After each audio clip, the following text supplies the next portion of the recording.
እናንተ ጎንደሬዎች በዘመናት መካከል ምርጥ ከንቲባ አግኝተናል። ይህንን ከንቲባ ደግፈን ይህንን ከንቲባ አግዘን ለጎንደር ዳግም መወለድ ግራና ቀኝ ሳንመለከት ይህንን እድል እንጠቀምበት። እድል ያልፋል። እድል መጠቀም የብልሆች፣ የአዋቂዎች፣ የአስተዋዮች፣ የጥበበኞች ልምምድ ነው።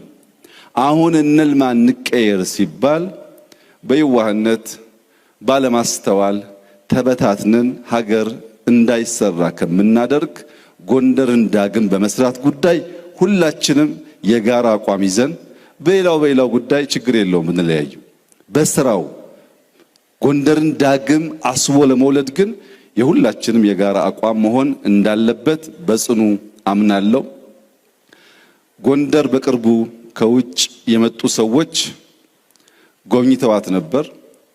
ተደንቀዋል፣ ተደምመዋል። ከዚህም ወደ ጎርጎራ ሄደው ጎርጎራንም አይተው በውሃ ላይ ወደ ባህር ዳር ሄደው ባህር ዳርንም አይተው ድንቅ አገር አላችሁ፣ ብትበረቱ ብትሰሩ የትም ቦታ ተኪዶ የማይታይ ነገር አለ ብለው ከዚያ መካከል በአድናቆት የነገሩኝ ከጎንደርና ባህር ዳር ከጎርጎራ ባሻገር ከዚህ እስከ ጎርጎራ ያለው መንገድ በራሱ ቢጠገን አሉ ተራራውና ውበቱ አይጠገብም አሉ።